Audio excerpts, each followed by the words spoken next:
and good afternoon, everybody. My name is Rayon Grizzle. I'm from the Fair Housing Rights Center of Southeastern Pennsylvania, and I am a program specialist and administrator there. I welcome everybody and I thank you for attending. Today, we're going to learn about the Fair Housing Act and some information specific to Montgomery County and ways our organization can help you as a consumer or you as a person in the industry. Awesome. All right.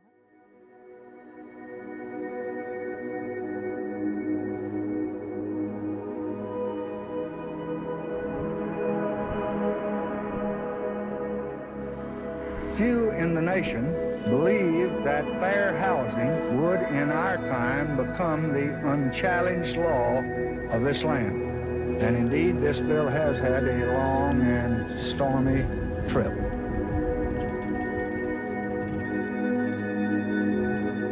Well, I don't know what will happen now. We've got some difficult days ahead. Like anybody, I would like to live a long life. Longevity has its place. But I'm not concerned about that now. And I've looked over and I've seen the promised land. I may not get there with you, but I want you to know tonight that we as a people will get to the promised land. So I'm happy tonight. I'm not worried about anything. I'm not fearing any man. Ladies and gentlemen, Martin Luther King was shot and was killed tonight in Memphis.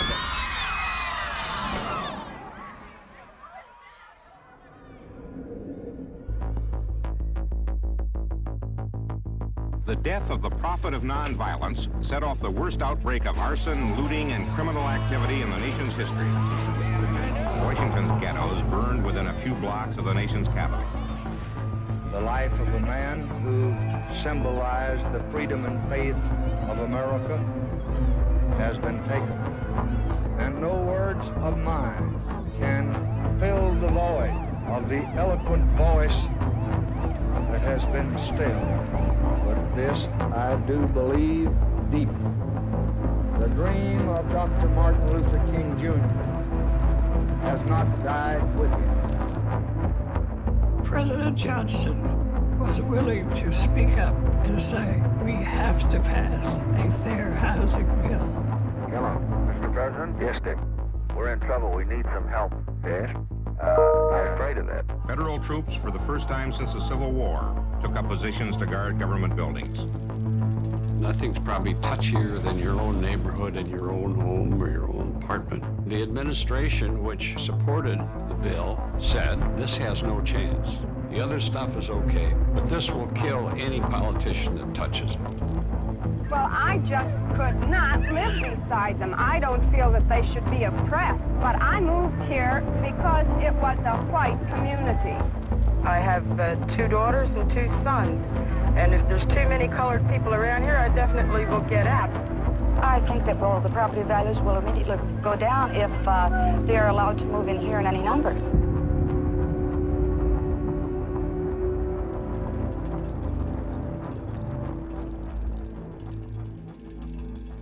It seems as though our country is pulling apart into separate societies, where whites have jobs and Negroes have unemployment, where the middle class lives in suburbs and the poor are left in the ghettos, where one group of Americans looks upon another group of Americans with growing mistrust and even dread.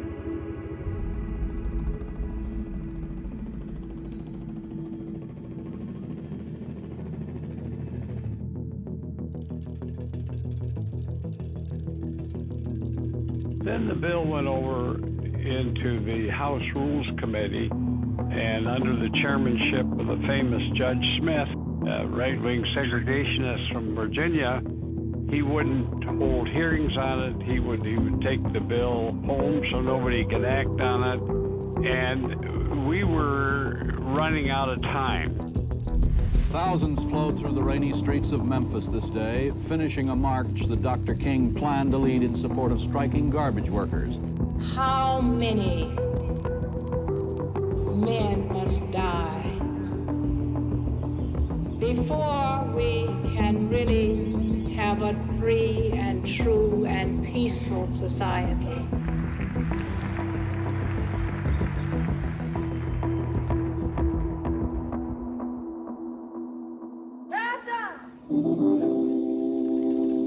For your presence, Lord. And I know you'll reach out and take mine. You take our hand.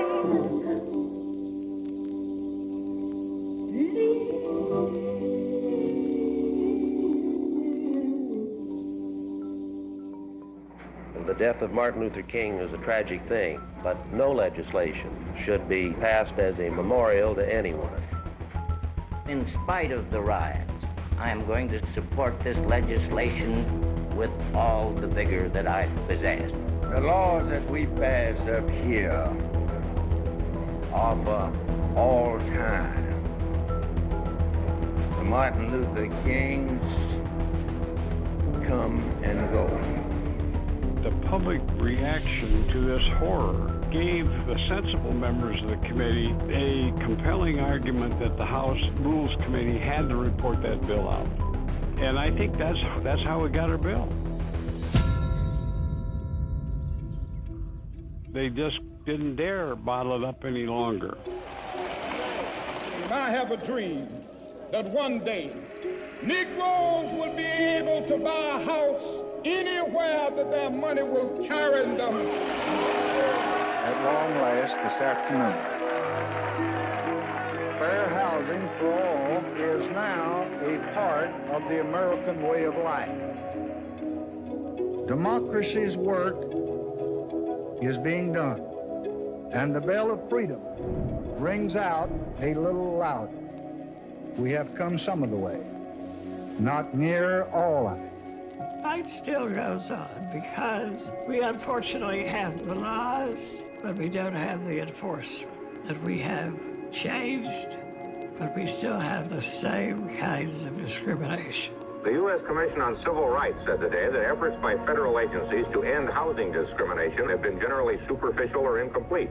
President Carter has ordered federal agencies to use all means possible to strengthen fair housing programs. For the first time, people with disabilities and families with children will be protected from housing discrimination. President Reagan signed legislation today designed to toughen up the nation's fair housing laws. Why did you take part in this demonstration today? Just because there was a huge crowd, or did you have any personal reason? Well, I took part in this march today because of Martin Luther King and what he stood for, because this march is what he died for. You know what he stood for? Yes. He stood for nonviolence and peace for all men of all kinds. And I think if he died for it, I could carry out what he started.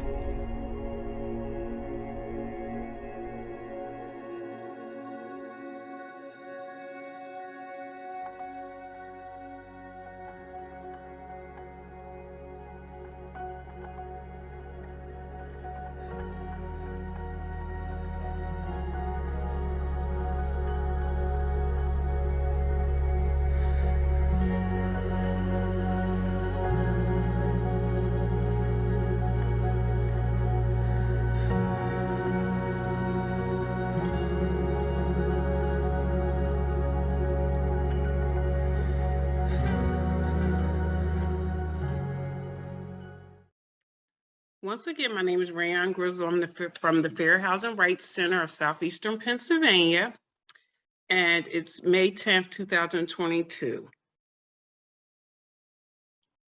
Our mission at the Fair Housing Rights Center in Southeastern Pennsylvania is to ensure equal access to housing opportunities for all people.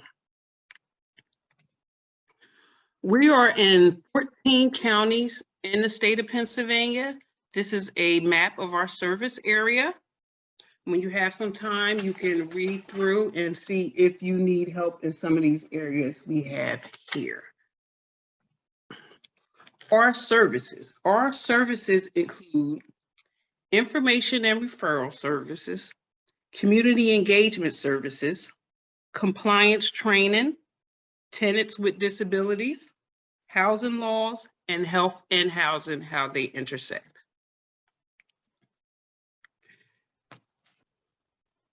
Fair Housing Act. The movie that we just watched, 7 Days movie, that movie was by NAFA, and it was made to commemorate the 50th anniversary of the Fair Housing Act. The Fair Housing Act is a law created to help limit discriminatory practices related to landlords, tenants, and housing. The act was created on the principle that every American should have an equal opportunity to seek a place to live without being afraid of discrimination due to factors outside their control. Some of the federal protections you have living in the state of Pennsylvania, also in the county of Montgomery, are race, color, disability, religion, sex, meaning gender, national origin, family, familial status, meaning whether a family have kids or not, LEP, limited English proficiency, and sexual preference, meaning LGBTQ plus community. Some of the state protections we have in Pennsylvania are age, criminal, background, and income source. Now, this is not the only protections, or it is some additional ones, but these are the main ones that I have listed here. And some also, you also have local protections for Montgomery County. And those are if you are a domestic violence victim, if you are a victim of sexual abuse, and if your citizen status, meaning if you have a green card, if you're here illegal or not.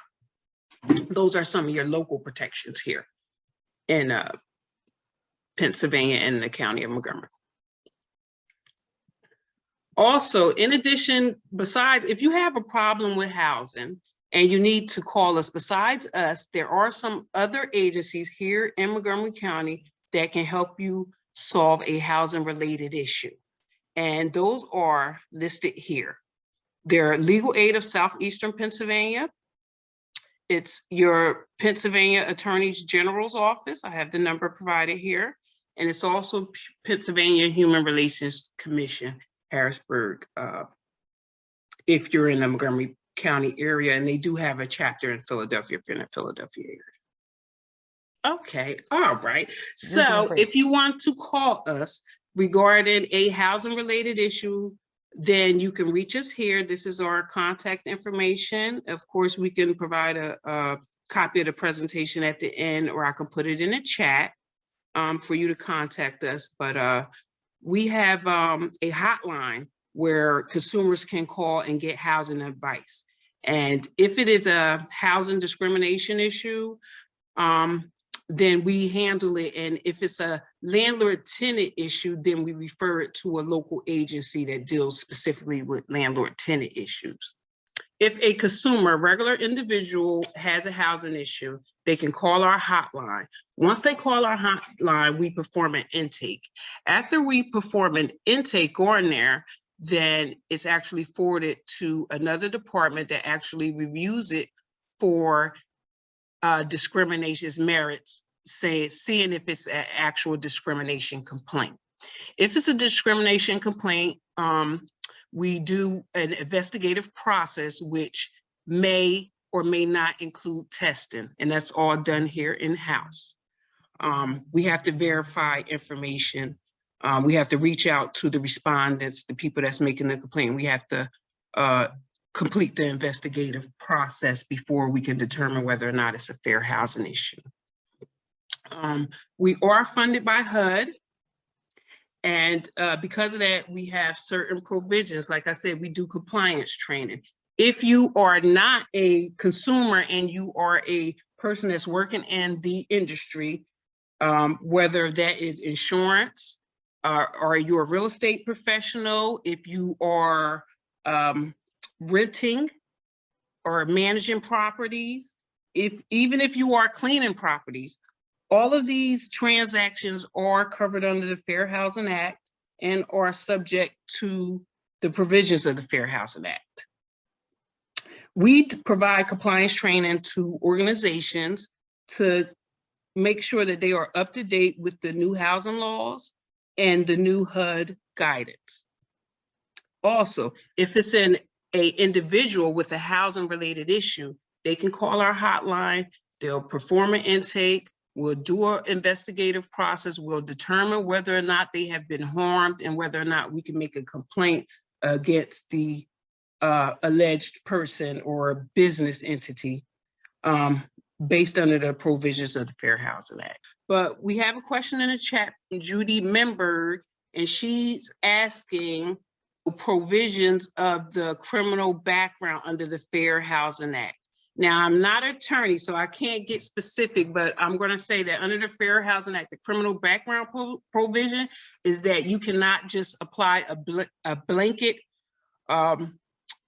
policy against having a tenant with a background, meaning that you have to specifically pull their background and you have to look and see what they're charged with before you can say that. You can't just say no persons with criminal background can live here. You can't just put a blanket policy on a written process or a sale process, because if you do, that's discrimination, because it excludes a lot of people. A lot of people in the United States of America have criminal records. So that would be the best explanation. But of course, let me just explain to you also that a fair housing violation, they're really specific. So each case is handled individually, and it really depends on it. For instance, there are some things that cannot be excluded. For instance, if a person is charged with a sexual offense or a violent offense, some of those things cannot, they are excluded. They wouldn't, or if they are if they're on the sexual offenders registry, if they're listed there, then they wouldn't be covered under the Fair Housing Act, the provisions under the Fair Housing Act. Okay, I'm gonna put the hotline number is at the end of this presentation, but it's area code 215-625-0700, and that's extension 16. And if you have a specific question, you can I'll put my contact information in the chat too, so you can reach out to me individually to ask me questions specific to your area. Hey, Ram, this is Karen. And sure. I think one of the questions was, do these protections apply to housing? And she said, I'm referring to specifically being denied due to a criminal background, which you already have discussed. But and because she goes on to say the market is so competitive, how does a consumer even know the reason why they're denied? Oh, they should tell them. They should tell them a reason. You should be told a reason why you're denied.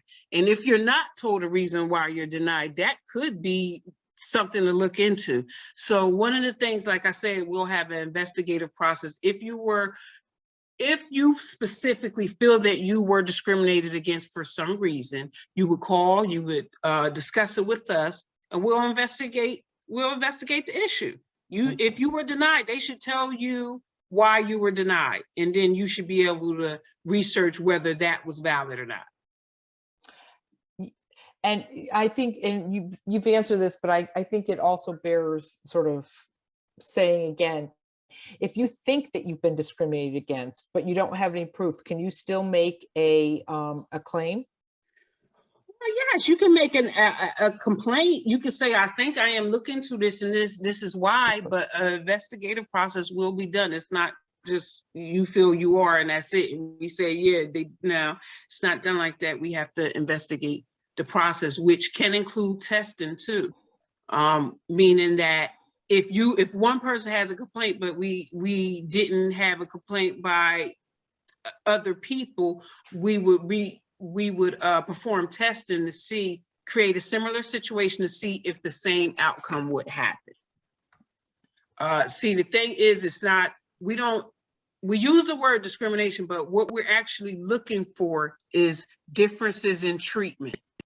Whether or not you treated the person who couldn't get into your office because they had a wheelchair differently from the person that just walked in willingly. Did you greet them right? Did you give the same access to them to view your applications? If they were blind, did you give them a spoken application or an application in Braille? If they were hard of hearing, did you use an interpreter or a person with sign language, stuff like that?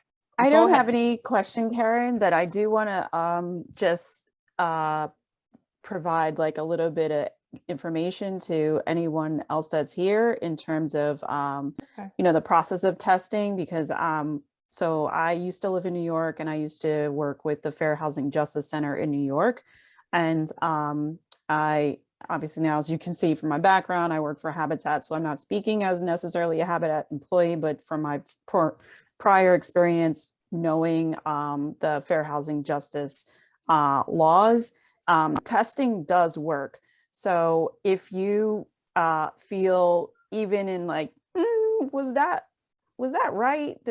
Was that interaction, you know, above board? Even if you just have a hint of like something doesn't feel like quite right, but you can't really put your finger on it, I highly recommend you to report what your experience is, and then they will do what they need to do in order to test, as Rayan said, to investigate further. And that goes for anything. It doesn't have to be necessarily like very explicit ways that people discriminate. You know, that's rental offices, that's lenders, that's anything that you can imagine that is involved with housing. I highly recommend people to speak up and speak out about it in any form of fashion. And also, from my experience, I don't know if if SEPA does the same thing, but from my experience, when you present a claim, a situation that you want to investigate, like I said, they will investigate. And you can speak to this, Rayan, but you don't necessarily also have to be a part of, like, if it goes as far as like court proceedings, if you want to remain anonymous, especially if there's enough testing evidence to not have you be a plaintiff in the case, that is possible. So if it's a matter of like, you have experienced something, but you're like, oh God, I don't want to have to go through the whole process of like going through court and et cetera, like there are cases where you may not even have to, be bothered with the proceedings, because as Rayan said, other testing is happening. So, that can take the place of it for you. So if there are no further questions, which I think not, I want to thank Rayan, sorry, I'm trying to get fancy with your name. And I want to thank Rayan for the awesome presentation, and you have her contact information as well. So if you have any questions or any concerns, you certainly can reach out to her.